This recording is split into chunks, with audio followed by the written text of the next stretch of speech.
welcome to our industry engagement series, and today we're with Daniel Brimblecombe from Brimble Media, and he also certifies overseas VAs, and mainly in the Philippines, but has worked with other ones as well. They do a lot of work in the US. So I'll just hand over to Daniel, and he can tell you a little bit about what he does. Okay. And then we can ask him, I can ask you some questions about it. Yeah, that's all good. Well, we actually have several brands now where we have Brimble Media, which is our marketing agency. We have Brimble Recruitment Group, where we use mainly to utilize to place VAs, but we do hire for other roles as well and assists companies to place them. And then we have Brimble Certified, which is mainly for the Philippines, but we actually do have, we've had some VAs actually coming on board from Madagascar and all these other different countries, but mainly we focus on the Philippines, as that's the main market that I've had a lot more success with virtual assistants. We used to hire them from all over the world.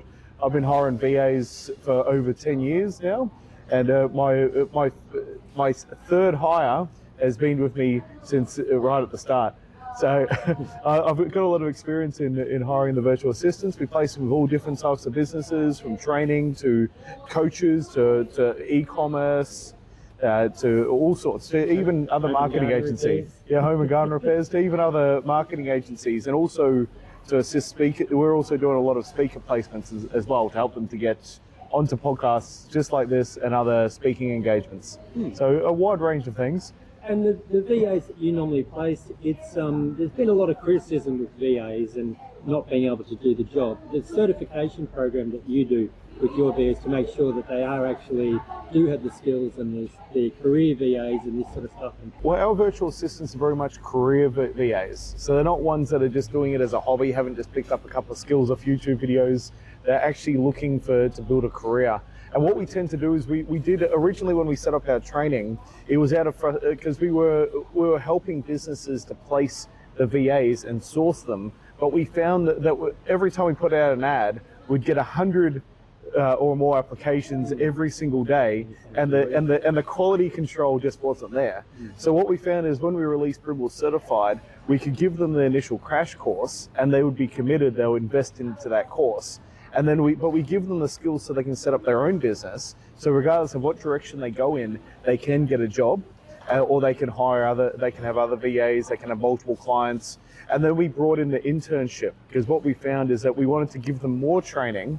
So then we ended up implementing the internship, which gives them an opportunity to be placed with our clients at a lower rate than what we normally charge.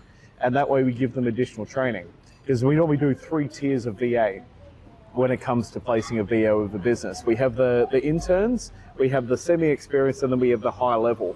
And the high level ones tend to be on my internal team, and they work for me full time anyway, and then we place them for 10 hours with the clients. But at the same time, we do get clients that want a fully qualified VA or a specialist in a certain area, and we place them with that client for a 40-hour week. But we found that the internship was a better opportunity, because it gives us a chance to implement the intern into the business, oversee them with my management team, give them additional training, and at the same time and keep upskilling them, and also tailor them to the needs of that particular client. And most people on their first hire, because some clients come to us and they've had VAs before, they've hired ones that are just off Fiverr or wherever. They don't really have the skills, they don't really have the commitment. They're paying them dirt cheap money, and they hear all these great things about VAs, but they're not getting that result. So that's where we implemented this internship type program. Every single day that they come onto shift, we're monitoring their work as well. And we're also jumping in if the VA is getting stuck and can't do a particular task that is required by the client, because normally we double up and we do a consulting client as well. So we do consultations with the client to make sure that there's actually a strategy in that time, because also a lot of people don't know how to delegate, which is also a key in there. And if you bring in a VA and you think it's going to solve all your problems, but you don't have things on track yourself, then there's no miracle cure, there's no magic bullet. But you mentioned monitoring them, you monitor them. I hear a lot of talk about monitoring in the training industry, and it's all about monitoring software that's tracking, that's probably breaching privacy if you're monitoring what they're looking at. What sort of monitoring level do you have on this? Is it something that you use specific software, or How do you monitor them? We more monitor them with systems, because anyone that I don't trust, I don't keep with me. Yeah. And I'm always, when you're working with people, where I've worked across multiple industries in the past and managing people, and people are very up and down, in and out. They perform differently depending on their moods, their health on that day, all different factors. We don't like to treat them like a machine. There's also the culture in the business when a VA comes and works with us, where they are committed to results, and if they don't display those kind of characteristics, then we don't keep them either. But our monitoring mainly goes on my tiered management system, where I do have my managing VAs who have worked with me for the longest, and they oversee the interns and the other VAs that come in. And people check into their shift. They report every 2 hours of what they've done. They make sure that they do an end of shift report. And normally when they first start working for us, we're very much onto them to make sure that they're starting on time. And if we can't contact them, then that's sort of there's a please explain in there. So we do, but we treat them like people. And I think that's something also very important to this process. See, a lot of those other companies that are doing that really strict monitoring, they forget that these are people. They're human beings, and they have up and down days. You've got up and down output and input, and you've got to make sure that you've systemized things and you've got them in the right mindset for that achievement, and you're putting them part of the success story as well, which means that you don't need to monitor them that heavily. But there has been VAs that we don't trust, and there has been, I've had employees in Australia in the past when I hired employees here, and I didn't trust them, and if I don't trust them, they're out the door pretty quick. And I think that should be really something that is adopted by a lot of businesses. Unless you've got really severe trust issues, you've got to be rational about it. You've got to be realistic, and things are misinterpreted. There's also cultural differences and language barriers, but you've got to have a good general idea. So the monitoring is, to make that the short answer, is that we do monitor them, but we don't monitor them because at the same time, you don't want your VA to feel like they're under pressure. Mm-hmm. And you want, because then, and also you want your VA to think for themselves, because the more that they can think for themselves, the more the things that they're taking off your plate at the same time. But you can always check by the work that they've done, by the hours that they've put in. You've got to have, and that's also the benefit of getting a Brimble VA, essentially, because we know how much output they can get in that time. A lot of business owners don't know how much they should get for 2 hours of work, because sometimes we do have business owners that come to us that have no idea about the technological sides. Their VA knows more than them, and sometimes the client knows more than their VA, which both are perfectly fine scenarios because it's complementary to each other. But yeah, the monitoring, you don't want to over monitor because you ruin their creative instincts. Most VAs these days will charge for outcome more so than an hourly rate. So the first thing I would say is if they're charging an hourly rate, they've got an employee mentality. So this is where a lot of the stuff that we were doing even 2-3 years ago, I mean, going back to the discussion where you're a trained graphic designer, and you were begging me for using Canva, now you've yes, come on board with it, yeah. because it's just customers can't tell the difference. Well, it's also just so much, we've got to be efficient with our technology, and if the tools are there, then, because I definitely can whip something up in Canva in half the time of what I used to spend. And it's also come a long way, because when it first came out, it didn't do the same quality. It's like AI now, it doesn't do the same quality as what I end up with if you just don't understand the tool. But if you don't utilize the tool to save you the time, because it's the saying with the AI is it only makes you 20 to 30% better. If you're useless to begin with, then you're still going to be useless just with AI. It just pulls things, and we mentioned, keywords. What's some of the keywords that are coming out in AI that it's all over the internet, and AI is picking up on it. Whenever anyone starts with kindly, you either know it's a scammer or AI. Could you kindly send your credit card details to Nigeria?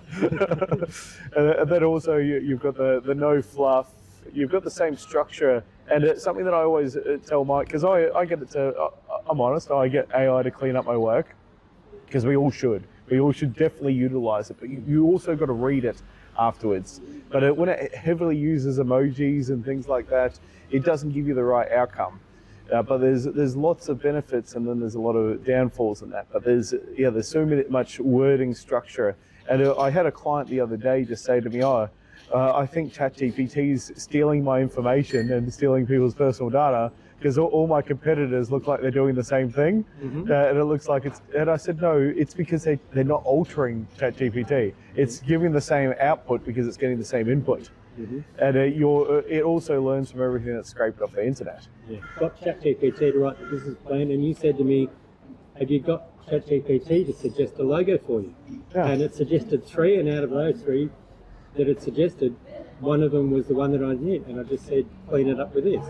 But the reason why it was able to come up with a logo that suited my brand and what I wanted to do with it was because it actually helped me write the business plan. But unless I had a good idea of business and who my customers were and everything else, I couldn't write that business plan. So it's a case of the old, feedback surveys of garbage in, garbage out. Yeah. Is it a case, do you think, that it's not a problem with using AI, it's a problem with more automation and automating the thought process? AI doesn't take people's jobs, people that use AI take people's jobs. Yes. So that would mean that automation, full AI is not going to work in the current business system. Well, most business, because there's still the signs that AI has been used. So it's definitely going to be people that use AI, and that's where we do teach and we train our VAs to use it. And you've gone through my course, and I don't know if you've seen the part that I talk about ChatGPT and so on, and I talk about how you got to read it and how you got to adjust it and so on. And essentially, the automations and everything like that are great. And having to shift things around, because it can come up with 100 more ideas than we can. Like the work that we used to do, even on proposals and everything, we're still getting the same outcome in a fraction of the time. But I see some of my competitors using AI just heavily. And if you depend on AI solely, and you think you're going to get rich by just solely what it outputs, then you're really going down the wrong path. You've got to put in the right input. You've got to keep tweaking it. And often, one really hot tip for AI users in ChatGPT is that when you make your piece of marketing, screenshot it while you're building it in Canva and drop it into ChatGPT, into your premium account, and you ask it what it thinks you should refine on. And it will give you all these tweaks and refinements. And then next time you do it, you're going to do an even better job of that particular post. And it will keep refining, and it will keep telling you how to do better. And if you just got to use it to refine yourself, not to be your leading thing. Yeah, people think they don't have to train AI, and this is the thing with ChatGPT. You can go into the settings, you can tell it what you do for a job, you can even say that you're a teacher, and it'll know how to comply with a certain curriculum and all of this sort of stuff that you have to do for your reporting, and it'll tell you do this, and it'll create prompts and all this sort of thing for you to do to use for teaching. And this is what I went to, as funded by the Logan Council, an organisation that's set up for doing that, to teach people how to use AI. But the argument I have is the whole point of AI is you don't have to learn how to use it. That's what it learns how you want to use it. Yeah. So it's a case that, it's going back to what I was saying, is that even if you employ new staff and everything else, it would take you 3 to 6 months to train up a VA for most business owners. But part of that is because the VAs would have to learn how they do their business, because business owners couldn't articulate. So we sort of do fast track using AI. Yeah. Because we can often take it, because what I do is when I involve the consulting in with the placement of the virtual assistant, where I've had compliments before that people think that I'll just drop that because they've worked with other VA placement companies, and they've just gone, here's your virtual assistant, good luck, and ran out the door. But we don't do that. We've actually got the full structure in place, and we're there holding your hand through it. But essentially, we do cut down that time, because I've been doing marketing for over 20 years now. It's been quite significant. And I started off all the way back, newspaper articles and so on. So I've got a good understanding of all the businesses that I can work with. So we do cut down the time, but that integration of that VA tends to take 2 to 3 weeks instead of 6 months. But what we do, is we take all the stuff that the client gives us, because they normally give a whole bunch of documents, a whole bunch of stuff they've written themselves, and we drop that all in and create an AI model. And we have an AI model for that client. Like if we were working for you, Brett, we'd have AI Brett, and it would actually use that to get client feedback in real time, knowing what they want. And I saw a comical meme the other day, and it was things that ChatGPT gets sick of hearing, and it's make it sound more like me is one of the prompts that you get. But it's actually true. And so often, because I've programmed my AI model so much, that if I give it something, because I'll write the email that I want to use, the ad first, and I'll drop it in, and it will tweak it up, and it'll completely change it and put no fluff and kindly and all that kind of rubbish in there. I'll say, no, make it sound more like me. You know what I sound like. And it will go back over and it will reformat it all and restructure my sentences, and it will come out so much better. So you've got it. So even you've still got to correct ChatGPT sometimes. Of course, because it thinks it's doing you a favour by going, hey, this is what everyone else does. Why don't you do this? Yeah. But it's not you. I guess it would be a case that this is where it's coming into the average age of a business owner is 50. Yes. Now, when I got into business when I was 21, it was 16% of business owners were under 30. Now there's 6%. Yes. So there's a lot of them. So they're going to have to get used to not working with their parents' generation, but kids leaving school are going to have to get used to working with their grandparents' generation. So the question is, what problems do over 50s have? Your clients that are over 50, and you've got a few of them. Yeah. But a lot of these business owners have started up businesses in the last few years or since COVID, and it started off as a contracting business. A lot of them don't employ staff, but they come to you looking to employ a VA or something like that. So basically 90% of all businesses these days have 4 or less employees. It's just the type of employment, whether they're an actual employee or they're a contractor, is what's open for negotiation. So I guess it would be, what are the over 50s struggling with in business, and what can we teach the kids at school so that when they leave school and they start working, how can they help them solve those problems? Well, I think a good place to start is communication, because I think a lot of kids these days stuck with their head in the phone, and they're not actually learning the communication skills.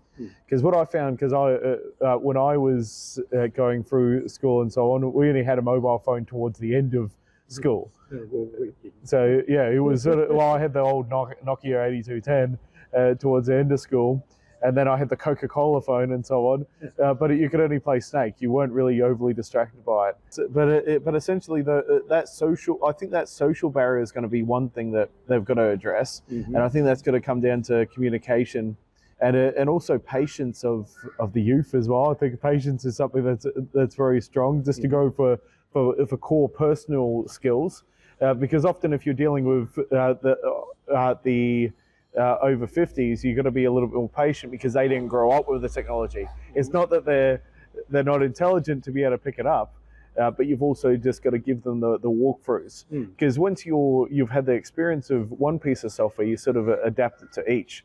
And I sort of place my VAs in the sense that they can assist with that. And I think young people, if they got the patience to actually, and understanding that it's not that they're incapable, it's that they haven't been given the experience. And there's a lot of, and also time management. I think with the youth, time management, these are core skills that really could be lacking, because I know that a lot of the time management is a big thing. And when we were young, you turn up 15. Oh, thanks for including me. That's all good, mate. You turn up 15, 20 minutes early for things, but now you see a big trend of turning up late for things. But those things are quite core skills. And if you're looking at the social media end, because there's still a lot of assistance that young people can offer in the social media space. But I think adaptation of your social media skills is that you've got to actually see the value in what's going on. If you're scrolling, look at why that post has been put out there.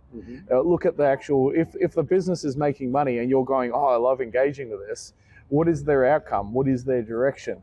Because a lot of young people, I talk to a lot of social media marketing agencies, a lot of young people that are just getting started. They weren't granted the early days of Facebook, and now they're competing with other people, and they believe that because there's a lot of people trying to start SMA type agencies, but they think that it's all about the likes and so on, but it's actually the purpose behind it. Because I've seen businesses that have less than 1,000 followers make more than businesses that have 100,000 followers, and it is actually looking beyond the curtain.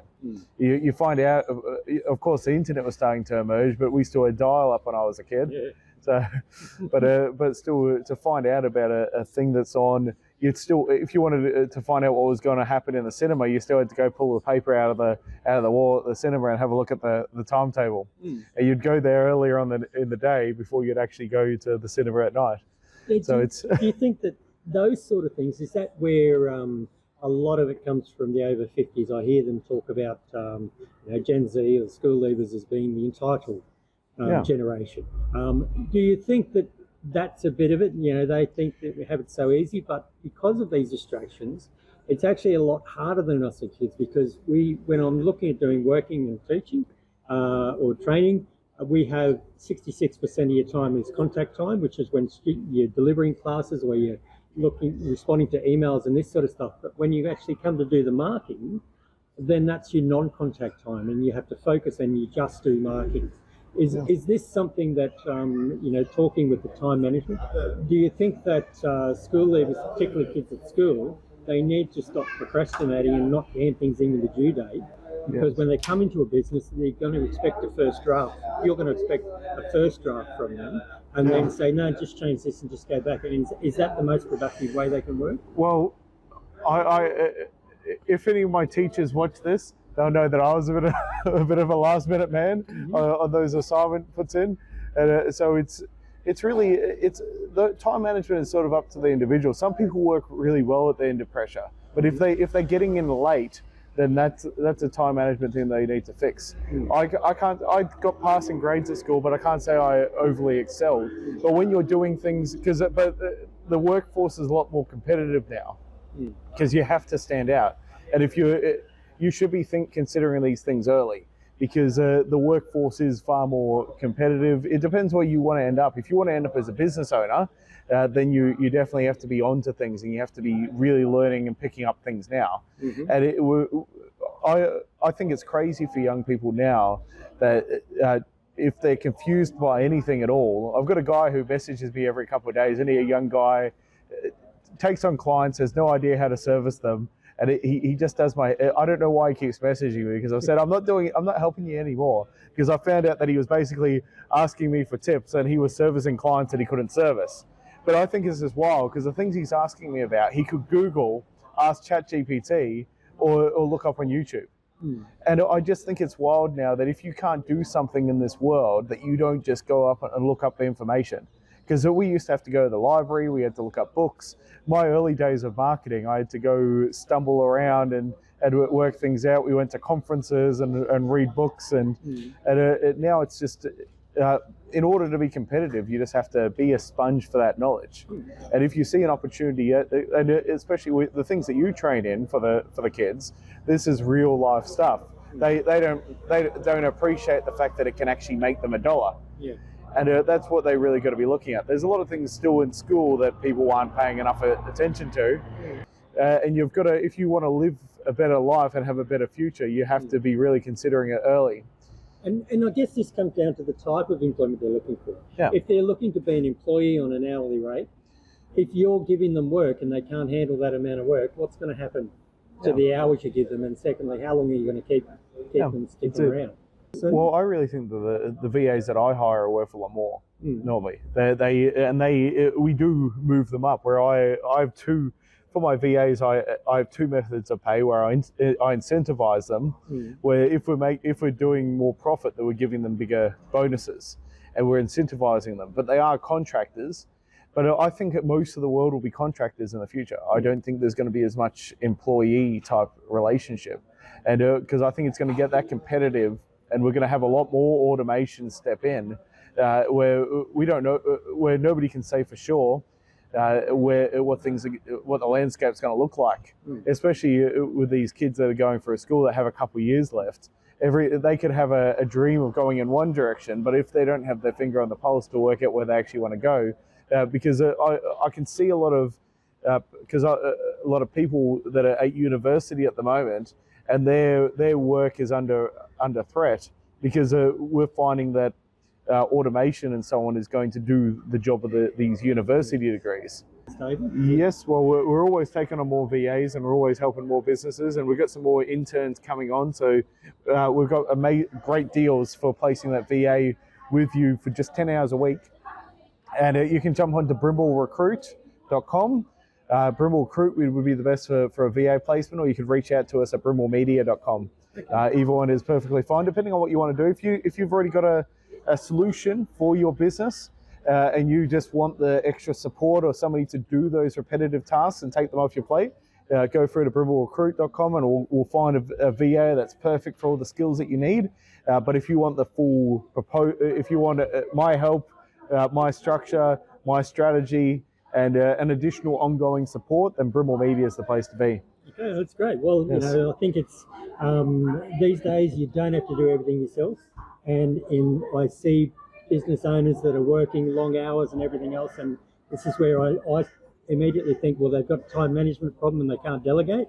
So if that sounds like you, have a chat to Daniel. He's got some solutions for you. Daniel Brimblecombe, yes. Thanks for the chat. Thank you, Brett. And we'll look forward to talking again soon. Yes, we'll see you on the next episode.